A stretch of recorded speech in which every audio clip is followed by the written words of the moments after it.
this week is taking us all the way over to Utah, to the Uinta-Wasatch-Cache National Forest. I don't think we've done a case in Utah.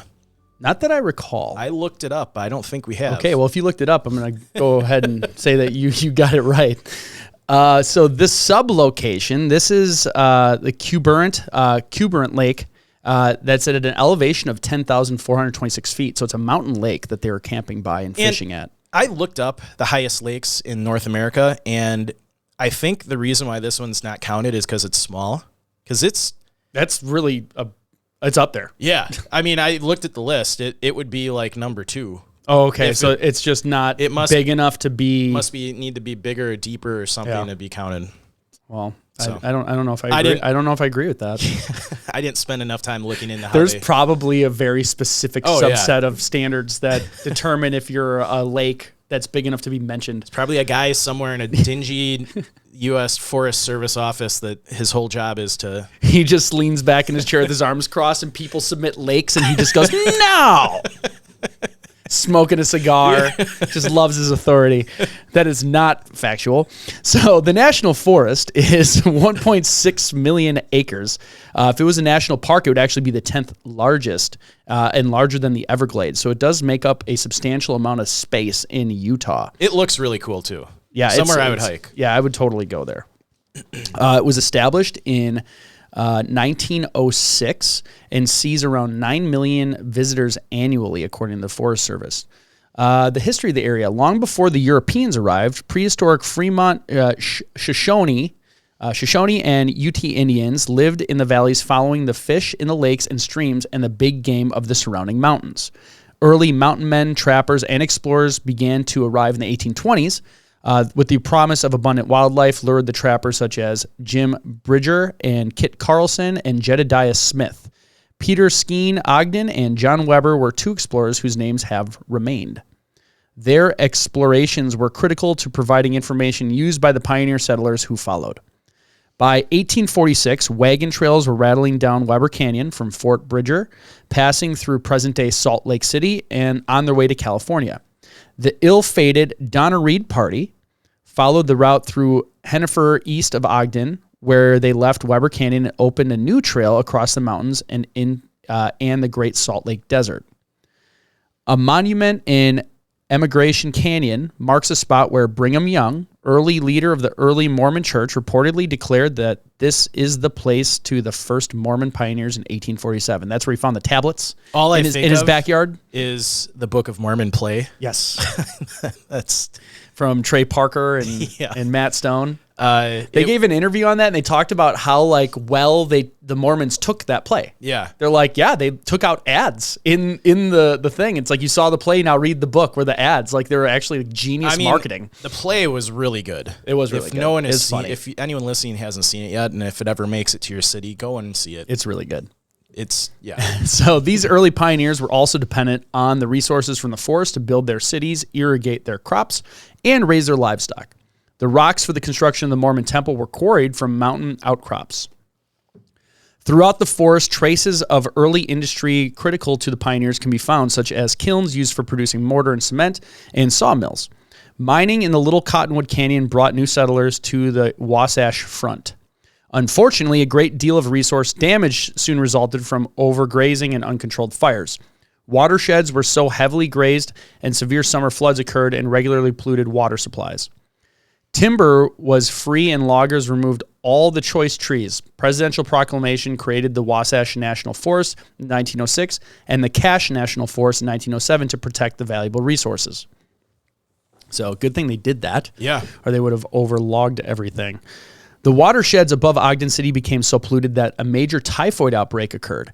By 1923, the problem had become so bad with domestic cattle and sheep carcasses decomposing in the Wheeler Creek, a critical source of Ogden's drinking water, that local Ogden residents became determined to reclaim the land and restore the environment. Can you imagine? I mean, I know we still have our environmental problems with like the train derailment in Ohio, but all these protected lands, can you imagine going hiking and just, as far as the eye can see, just like decomposing cattle? Yeah. I mean, well, and this is, so I take an optimistic approach to life, or I try to at least.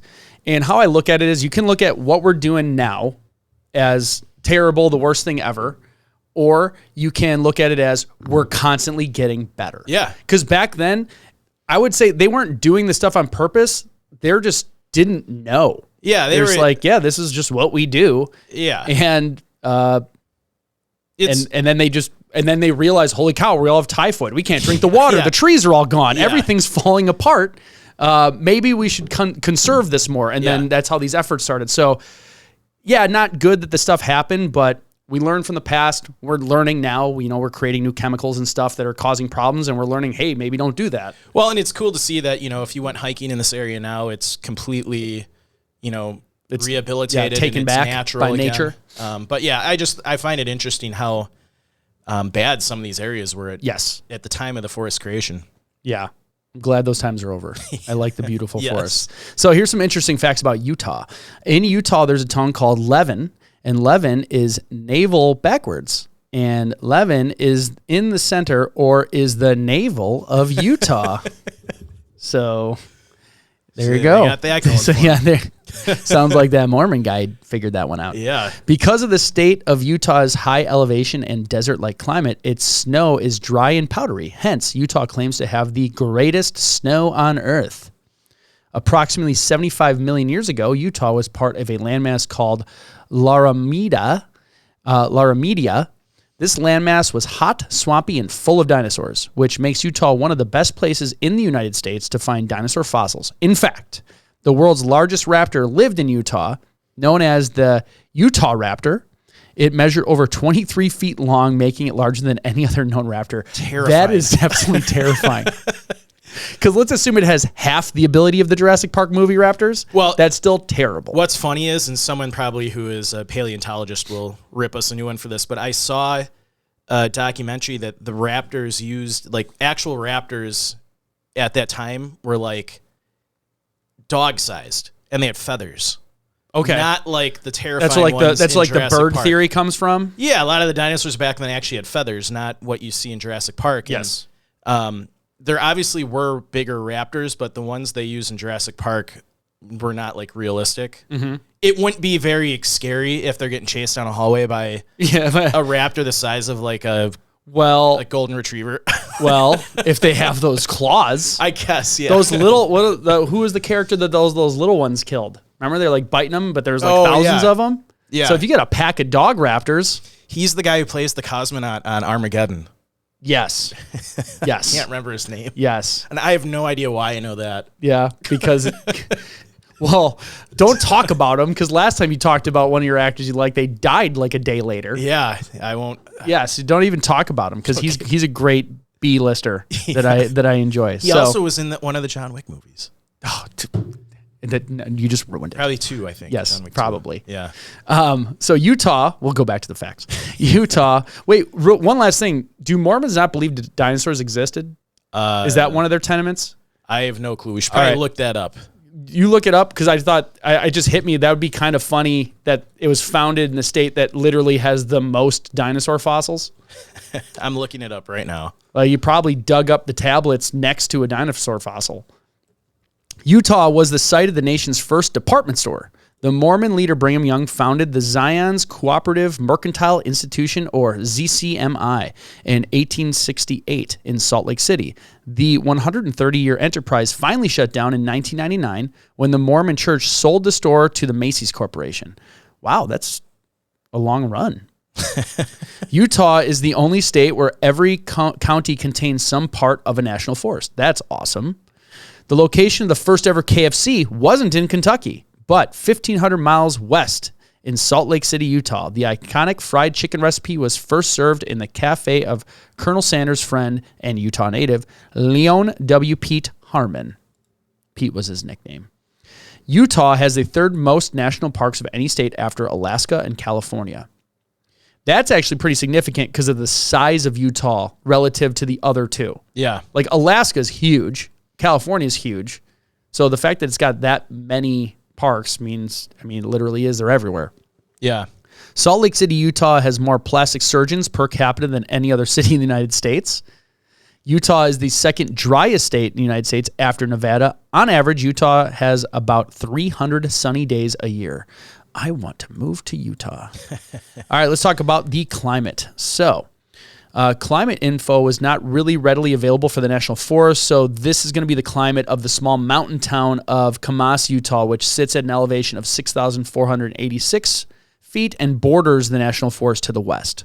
So our friends at the Köppen Climate Classification System said that this area is a warm, summer, humid, continental climate, abbreviated DFB on climate mats. The hottest temperature recorded was 101 degrees Fahrenheit on July 13th in 2002, while the coldest temperature recorded was negative 31 degrees Fahrenheit on December 21st, 1990.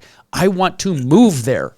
Yeah. Those do not seem extreme to me after living in Wisconsin. So just to cut in here, Mormons and dinosaurs. I've spent a whole minute researching this, so I could still be wrong, but the general consensus that Google immediate search says? The Google immediate search says that Mormons generally do believe in dinosaurs. Okay. So, all right. Maybe they found the tablets on a fossil. if we have any Mormons listening, let us know. Leave a voicemail and let us know what your beliefs on dinosaurs are. It's completely irrelevant. Yes. But we do want to know because I like learning things. I do.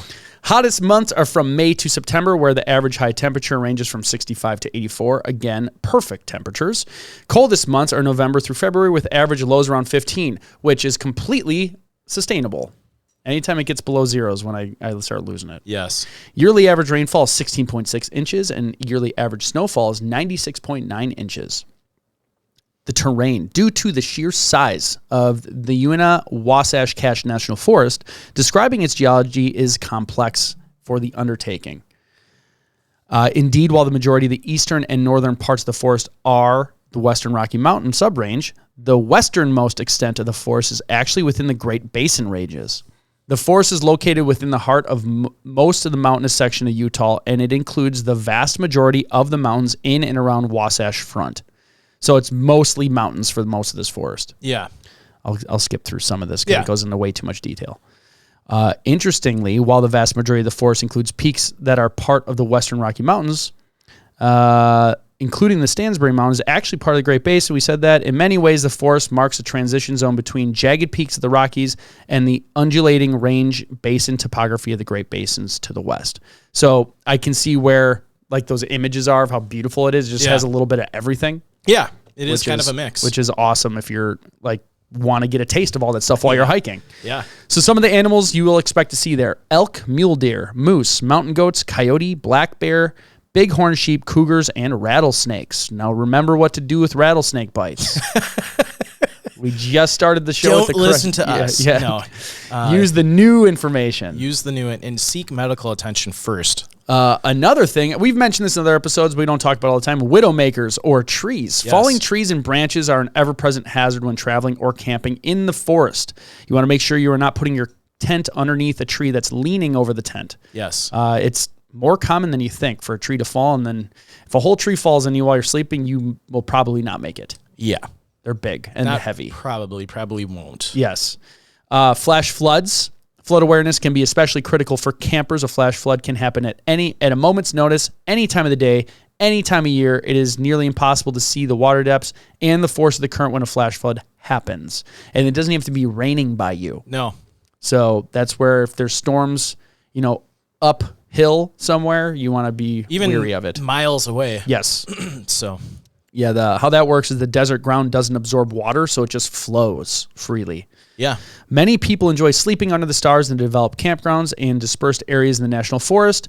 Favorite campsites are often near streams and rivers. People don't expect a sudden rush of water towards their tent or campers. Always be alert. So that's where your streams and rivers will just check the be weather engorged forecast with water. Yes. Before you go hiking. Outside of that, your normal things that can happen in the wilderness: hypothermia, mountain sickness, heat exhaustion. And these all come from the National Forest Service Yes. on this location. Yeah, so we didn't just pluck these out of nowhere. Yeah, this isn't just random. Yeah. Caves and sinkholes, overlooks, decaying structures, old mines, changing roads, and trail conditions. So those are all the things you want to take into account while you're hiking. Always remember, don't hike alone. Plan your trip.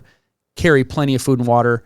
Protect yourself from the sun. Wear appropriate footwear, clothing. Stay on the designated trails. And if you want to hear more on that, listen to our Patreon episode after this. Yes. And if you're not a Patreon member, sign up and then you'll get it. Watch your footing when you're near cliffs and watch for the slippery areas. That's always the worst. You get a little too close to slip off, done. Carry small first aid kit, flashlight, compass, matches. Be prepared for and aware of any changing conditions, and avoid bare ridge tops, exposed places, lone trees, and cell phone coverage will